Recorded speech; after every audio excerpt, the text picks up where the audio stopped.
E aí, Game Designer, tudo certo? Aqui é Fabiano do Fábrica de Jogos e hoje eu quero falar para vocês sobre como é que a gente pode fazer uma avaliação do nosso jogo para saber se ele está no caminho certo, se ele está indo bem, como é que ele está. Então existem várias formas de a gente fazer isso e eu vou conversar hoje sobre uma com vocês aqui, redes sociais abaixo do Fábrica para você acompanhar e saber das novidades. E quando a gente trabalha com análise, a gente fica que nem essa foto minha aqui que é de um curso meu, Game Designer AI, que é essa coisa de analisar mesmo, né? De pegar a lupa e começar a analisar o jogo, desmembrar os elementos do jogo e conseguir perceber como é que você consegue construir esses elementos. Então, quando a gente pega o jogo e começa a analisar o todo do jogo e também seus componentes, os seus passos para dizer como que ele está se caminhando, se está indo para um caminho bom, se está indo para um caminho que vai levar uma experiência bacana, divertida, a gente começa a fazer esse tipo de análise. No Game Designer AI, meu curso, eu faço exatamente esse tipo de análise, ensino métodos para você trabalhar essa parte de análise exatamente, e você vai realmente olhar como desenvolvedor. E é isso que a gente tem que se treinar a partir do momento que a gente vai desenvolvendo nossos jogos e também vai jogando outros jogos de outras pessoas também, que é um treino que também te serve porque dali a gente aprende, né? Traz novos aprendizados. E esse tipo de processo a gente pode ter várias ferramentas, tem vários modelos que você pode usar para análise, né? Tanto que no AI eu uso um modelo que eu criei, mesclando vários elementos, vários tipos de princípios. E eu quero trazer para vocês um dos modelos que você pode usar aqui, que é interessante para você usar os seus jogos e avaliar jogos de outros também, que é o modelo MDA Framework. O que é o modelo MDA Framework, gente? Aqui tem um conceito bem direitinho, eu vou trazer a explicação para vocês. MDA Framework é uma ferramenta usada para analisar jogos. Ele formaliza o consumo de jogos, dividindo-os em 3 componentes: mecânica, dinâmica e estética. A estrutura do MDA fornece definições precisas para esses termos e procura explicar como eles se relacionam e influenciam a experiência do jogador. Então olha só que pontos-chave que a gente tem ali interessantes nesse conceito, né? É uma ferramenta, né? Então é uma ferramenta de análise, diz ali, né? Muito interessante isso aí. Ele vai se formalizar em 3 elementos: a mecânica, que basicamente aqui no MDA, gente, são as regras, tá? A dinâmica, basicamente, que é o sistema de jogo acontecendo, onde você tem os elementos todos integrados, visando fazer o jogo acontecer. Que elementos são esses?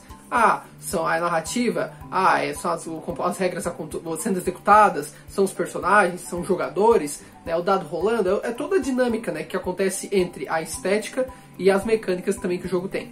E a estética é tanto a parte visual quanto também auditiva do jogo, né, sonora, tá certo? Então isso é toda a estética. MDA, gente, porque vem do inglês, tá? Vem de Mechanic, Dynamic e a Aesthetic, que é estética em inglês, tá bom? Que é com A, tá bom? Mas por isso que é MDA Framework o nome, tá? E com isso, tem definições precisas para esses termos, que nós vamos abordar certinho aqui com vocês, e também como que eles se relacionam e como é que eles influenciam a experiência. Porque afinal de contas, gente, o designer, como vocês estão vendo na imagem, ele cria um jogo. Essa é a função do Game Designer, tá? Aqui quando eu falo designer, gente, é o Game Designer, é o projetista de jogos, tá? Não é o designer gráfico, tá? Que produz os sprites, a modelagem, sei lá, o que for visual do jogo, tá bom? Então, o designer, ele cria o jogo. O jogador, ele é o consumidor desse jogo. Então, você promover essa relação mediante o MDA, você consegue daí trabalhar uma melhor experiência e analisar melhor esses 2 elementos, esses 2 componentes ali. E aí, passando aqui para a nossa próxima imagem, vocês vão ver exatamente esses modelos bem detalhados e vocês já vão ver um outro processo bem diferente ali, né? Já mostrando melhor esses componentes e essas relações que tem entre eles. Então, basicamente, ali tem a mecânica. A mecânica são os componentes particulares do jogo, ao nível da representação de dados e de algoritmos, né? É a mecânica em si, né? Os componentes mesmo lá, né? Então, você tem ali o espaço que foi desenvolvido aquilo ali, né? As próprias ações que o jogador pode fazer, as regras, basicamente, né? Então, tudo que envolve a regra, o que eu posso, o que não posso fazer, e os componentes que envolvem as regras, né? Por exemplo, no jogo de tabuleiro, os peões, o dado, como é que você fala o dado, essa parte de estabelecer o que se pode e o que não se pode, os limites do jogo, resumindo, né? Basicamente você tem aí as mecânicas, tá certo? Por isso que fala muito de algoritmo, né? Representação dos dados, de algoritmo, né? Porque realmente o algoritmo é uma sequência de passos, né? Para fazer algo, uma tarefa, né? Basicamente. Aí também temos a dinâmica, tá? A dinâmica é o comportamento em tempo de execução da mecânica, agindo nas entradas do jogador e saídas ao longo do tempo. Então quer dizer, é o tempo de execução da mecânica. Então, por exemplo, a mecânica lá é rolar um dado, vamos supor, certo? Essa rolagem de dado é feita, é uma entrada, vai dar um número, por exemplo, 5. O jogador vai andar 5 casas no tabuleiro, o processamento é esse. Vai cair numa casa específica, por exemplo, a casa de revés, vai perder 3 pontos. E a saída é o quê? Ele andando aí 5 casas e perdendo 3 pontos. Então você tem entrada, processamento e saída. E dado uma próxima entrada, que é a próxima rolagem de dado do próximo jogador da vez, vai rolando o jogo assim, né? A dinâmica, na verdade, gente, ela integra tanto a mecânica, né, quanto a estética, né? Ela faz a integração desses dois elementos ali, tá? E a estética são o quê? As respostas emocionais desejáveis evocadas no jogador quando ele interage com o jogo. Então, desde os sentimentos, desde frustração, tédio, raiva, alegria, por exemplo, se está chateado, se está brigando, se está qualquer sentimento, qualquer emoção que provoca o jogo, heroísmo, por exemplo, entendeu? Tudo isso é coisa que a estética vai estar trazendo como evocativo, evocando no jogador isso, tá certo? A estética nada mais é que isso. E a estética, lembrando que ela pode ser tanto sonora, como também pode ser visual, tá? E se vocês verem ali no desenho, ao lado, vocês estão vendo ali que a mecânica, o que acontece? O designer, a primeira coisa que ele vê é o quê? O game designer. Ele vê primeiro a mecânica, depois que ele vê a dinâmica e depois que ele vê a estética. A estética é a última coisa que ele vai visualizar, a última coisa que ele vai trabalhar em cima. Já o jogador é o contrário. Ele, a primeira coisa que ele vê é o quê? É a estética, depois ele vai vindo para a dinâmica e a última coisa que ele vê é a mecânica. E é de fato, né? Quando você vai olhar um jogo aí no mercado, a primeira coisa que tu olha aqui, pô, altos gráficos isso aqui, hein? Pô, que legal, né? Aí depois tu vai interagir com a dinâmica para ver como é que o jogo funciona. Por último, tu começa a ver mecânicas, como é que a mecânica funciona, se tem problemas na mecânica também, né? Às vezes até bugs, né? Inclusive. Então aí tu começa a explorar mais isso, né? E é um processo de trás para frente mesmo, né? Hoje também já tem alguns modelos, gente, que fazem além do MDA, que é você ter a estética em primeiro momento, e aí depois coloque mesmo peso a narrativa também, tá? Dentro do processo. Porque hoje já muitos jogos trazem a narrativa, e até inclusive é uma das críticas que esse é o MDA, porque ele não trata de certos jogos, não trata com todos os jogos com amplitude, porque tem jogos que vão falhar. Narrativos é um, por exemplo, né, que você acaba não tendo aí contemplado no modelo do MDA. Como exemplo aqui, gente, eu trago para vocês um que está no próprio artigo original do MDA também, mas que também eu trago algumas conclusões minhas e soluções que é interessante a gente discutir aqui, que é o jogo do Monopoly. Vocês estão vendo aí até a versão Super Mario Bros. Do Monopoly que existe. Eu não sabia que existia, gente, mas descobri que existe. E a gente vai discutir um pouquinho do banco. Monopoly, para quem não sabe, é o banco imobiliário, tá, gente? Que o pessoal conhece aqui no Brasil como banco imobiliário. Mas nada mais é que o Monopoly, tá bom? Se a gente pegar os elementos do Monopoly, vocês vão ver que tem as mecânicas definidas pelo manual de regras, né, como vocês estão vendo ali. A dinâmica, ela também está mostrada aí pelo sistema, né, de relações entre os elementos, as entradas, processamentos e saídas. Isso aqui, inclusive, é original do próprio artigo do MDA, que está aqui abaixo nas referências, gente, onde eu trago para vocês, recomendo até que vocês façam a leitura, que é bem interessante, tá certo? Então, se você observar ali no sistema, vocês estão vendo ali que você tem o quê? Rola o dado, né? E aí move para as casinhas que você tem que fazer o movimento. Depois você tem duas ações que você pode fazer. Você pode pagar ou você pode ganhar dinheiro, certo? Que é cobrar um aluguel, por exemplo, né? Tem várias ações ali dentro do jogo do Monopoly que você pode estar fazendo isso. Ou você paga o aluguel, ou cobra aluguel de alguém, por exemplo, né? De um imóvel que você tem. E aí com isso, você, ao pagar, você começa a perder, né? Você começa a entrar no sentimento dos perdedores e quanto mais ganha dinheiro, você entra no hall dos vencedores. E aí, de novo, rola o dado e entra nesse ciclo aí de dinâmica do jogo do Monopoly, basicamente, que é a execução propriamente das mecânicas que foram criadas, certo? Aqui, gente, só nessa análise do sistema da dinâmica, por isso que é um sistema, lembrando que o MDA é um modelo de análise, já começa a perceber problemas no Monopoly. Quem já jogou Monopoly, né, olha que, aqueles sentimentos que a gente tem ali como a estética te traz também, né, pela interação e também pela própria estética. Injustiça, tédio, monotonia, partida que nunca termina. Isso é legal pra quem tá muito rico, basicamente, né? E é um jogo que tem um ar meio sisudo, assim. Hoje deu uma modernizada, tem jogo do Super Mario, daí assim, a estética até promove uma coisa divertida. Mas em si o jogo, realmente, no modelo que ele é apresentado inicialmente, ele é um modelo realmente muito engessado e que gera muito tédio. Por que isso? Porque é um jogo que demora muito. Você já conseguiu terminar uma partida de Monopoly? Ou já aconteceu com você de jogar tipo 5 horas, cansar, aí guardar os dinheirinhos e depois continuar no outro dia, porque ninguém terminou a partida ainda? Porque o Monopoly tem uma série de falhas, uma delas é o tempo, é muito demorado, né? Outra coisa também é que quanto mais você perde na partida, isso é observado pelo próprio sistema que ele lista ali, mais você vai perder. E mais quem tá ganhando dinheiro, ficando rico, cada vez fica rico. Sabe aquela música que tinha aqui, onde o rico cada vez fica mais rico e o pobre cada vez fica mais pobre? Então, é basicamente isso o Monopoly. Essa falha grande no Monopoly. Ou seja, a pessoa que cada vez vai ficando mais pobre, ela vai desanimando. E ela vai pensando assim, tá, por que eu vou continuar jogando aqui se eu vou só perder mesmo, entendeu? Então tem uma forma de resgatar esse cara para voltar ele para a partida de novo, e ele poder se tornar competitivo novamente e poder voltar a participar do jogo. Basicamente já cria uma sentença, né? Fora também o problema que há também relacionado à prisão, né? Que muitas vezes o cara tem muitas posses, ele fica na prisão, não paga a prisão e fica ali cobrando aluguel de todo mundo, porque ele não corre risco de cair em outras casas e pagar aluguel para outros, ou se ferrar de outra forma, entende? A prisão acaba virando uma forma de estratégia extremamente dominante para conseguir se beneficiar e se dar bem no jogo também. Entre outros problemas que o Monopoly tem, né, gente? Mas só pela análise de sistema de jogo a gente já consegue, pegando o MDA, desmembrar esses elementos, a gente já consegue perceber diversas melhorias que são necessárias para deixar o Monopoly interessante. E que, na verdade, gente, o Monopoly Deal, que é o Monopoly de cartas, ele já conseguiu isso. Até quero mostrar para vocês aqui que eu tenho ele em mãos. Ó, esse aqui é o Monopoly Deal, tá? Para quem não conhece. É o Monopoly de cartas, versão de cartas, que é bem interessante. E ele resolveu muito desses problemas aqui que eu falei para vocês. Tanto de tempo de partida, como também de dar possibilidades para o jogador que está perdendo se recuperar. E eu vou mostrar para vocês aqui na tela um pouco dessas cartas e da dinâmica, como é que ele funciona. Vocês estão vendo aí as cartas do Monopoly Deal e também estão vendo o próprio baralhinho que eu mostrei para vocês. O Monopoly, gente, ele é interessante, o de cartas, porque assim, o tempo de partida que vai levar máximo é de 10 a 15 minutos. É uma partida muito dinâmica, tá? É um jogo rápido de jogar. Então aquelas 5 horas, 4 horas que jogava de Monopoly tradicional, você não vai ter ali. Então isso é interessante porque ele resolve o problema do tempo, né? Até porque os card games mais casuais são numa linha mais rápida mesmo. Outra questão também é o tipo de carta, tá?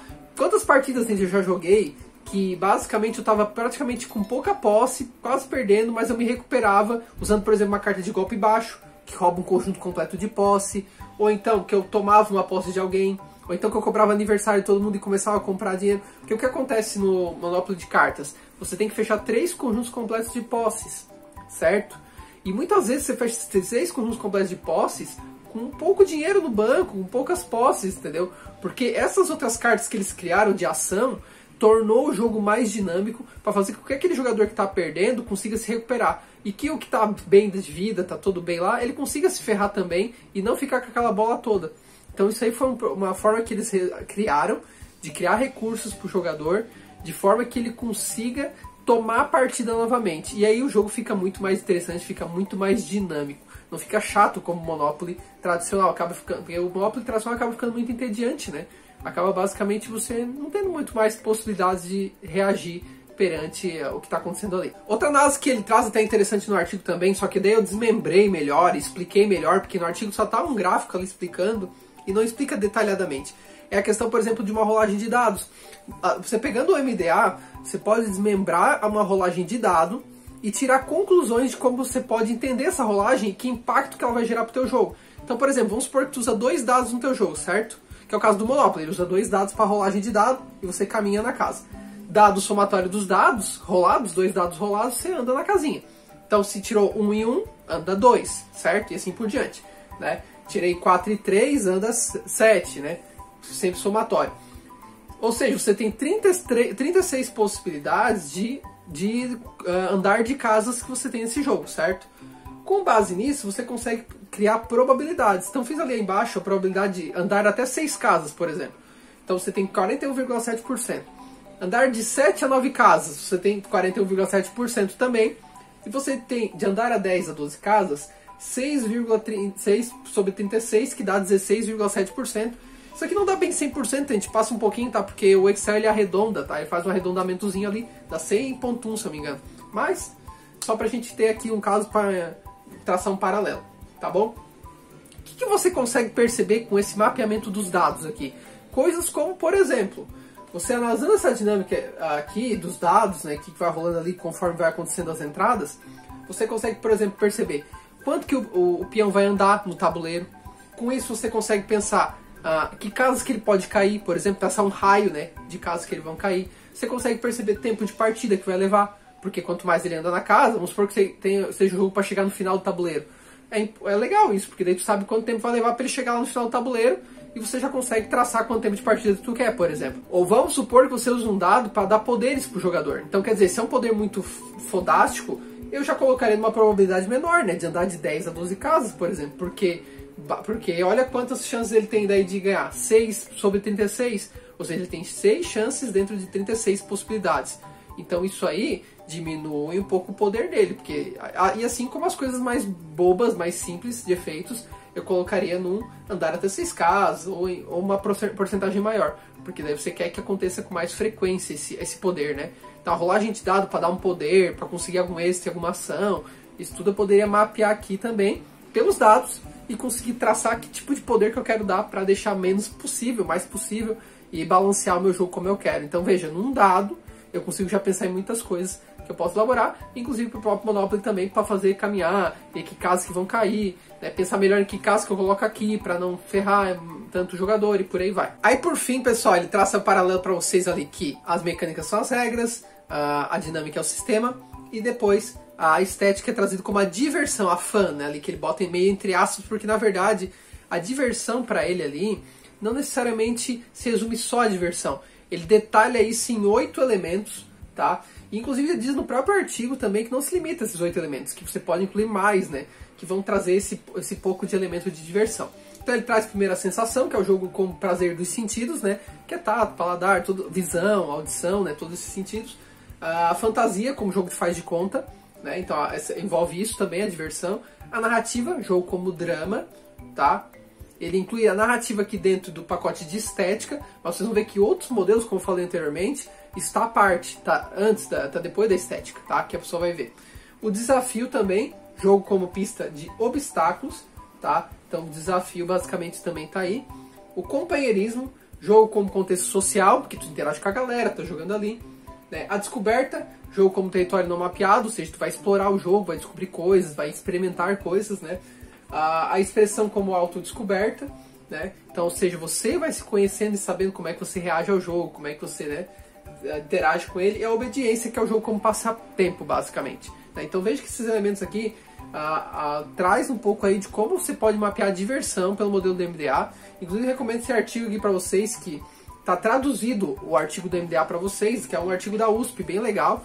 Deixei aqui o link para vocês, para quem quiser se aprofundar mais sobre o tema aí. Pra gente encerrar, gente, trago para vocês aqui algumas reflexões que trazem sobre o modelo, que trazem alguns problemas que o MDA tem, né? Então ele diz assim, que os 8 tipos de diversão compreendem uma lista bastante arbitrária de alvos emocionais, que carecem de fundamentos, e como mais tipos de respostas emocionais podem ser explorados. O que ele está querendo dizer? Que aquele modelo de diversão que ele traz lá, os 8 modelos, como eu mostrei para vocês anteriormente, eles não são o suficiente. Ele é muito arbitrário, tá? E basicamente falta de fundamentação para justificar eles, e também falta mais, né? Tem mais. Só que assim, o próprio autor diz isso no artigo, tá? Diz ali, ó, this includes but is not limited to the taxonomy listed here. Então quer dizer, basicamente ele está dizendo ali que não inclui esses, mas não se limita só a essa taxonomia listada aqui, entendeu? Tem outros também que você pode incluir. Então na verdade o autor já fala isso, né? Então essa crítica tá um pouco meio estranha. E pode faltar fundamentos, mas é facilmente também observável, porque tem coisa, gente, para nossa prática de game design, não precisa ter uma ciência para provar exatamente e tal. A gente na prática pode observar outras coisas também que se agrega para o nosso jogo, porque além de estar preocupado em resolver problema, mercado mesmo, né? Não é a questão acadêmica. Se for para uma questão acadêmica, criar um método, desenvolver uma melhoria ao MDA Framework, aí sim você vai ter que ter uma base muito sólida para justificar mesmo, tá? Que daí não dá para sair tirando coisa da cartola, como diz, né? E o outro problema também é que diz também que ele foi desafiado por negligenciar muitos aspectos do design de jogos, ou game design, mesma coisa, enquanto se concentrava muito na mecânica do jogo, e portanto não é adequado para todos os tipos de jogos, incluindo conteúdo como gamificação particular, ou qualquer tipo de design orientado para a experiência. Bem, a verdade é que o MDA, gente, ele é muito centrado em jogos, né? Primeiro ponto, né? E não vai se aplicar a todos os jogos mesmo. Existem jogos que não vão entrar, como eu já falei, jogos mais com pura narrativa, por exemplo, vai falhar um pouco nessa análise, na minha opinião, tá? Mas também não vai tratar de gamification, né? Porque gamification não é jogo, né? Ela usa de elementos de jogos, não é jogo propriamente. Então, realmente não é um modelo que vai se aplicar para uma gamificação. Para encerrar, galera, sempre você tem que se analisar o jogo e pensar o seguinte: como é que os elementos estão se relacionando na dinâmica, né? Esses elementos de mecânica, de estética, tá? E para gerar essa experiência para o jogador, porque isso que a gente quer, gerar uma experiência positiva para o nosso jogador. E como é que eu posso modificar para melhorar? Foi o que a gente viu lá, pela análise da dinâmica, a gente percebe a mecânica, percebe a estética acontecendo, e a gente consegue perceber o que a gente pode melhorar para o nosso jogo. Isso aí é fundamental e é essencial para a gente ter um jogo mais bacana. Tá certo, gente? Esse é o modelo do MDA. É uma forma muito boa para você avaliar bem o seu jogo e saber se ele está no caminho certo. É uma das formas de análise, tá? Tem várias outras, inclusive no próprio Game Designer eu trabalho isso também. E quem quiser conhecer mais também, tem também o meu e-book gratuito Segredos para Games Viciantes, que eu trago um pouco de algumas abordagens de técnicas de game design, inclusive algumas voltadas para diversão também. Aprenda, é de graça, só baixar aqui embaixo, tá bom?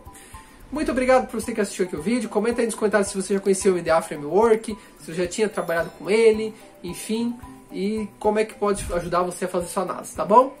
Tchau pra vocês então, e até o nosso próximo vídeo do canal do Fábrica de Jogos. Valeu, abraço!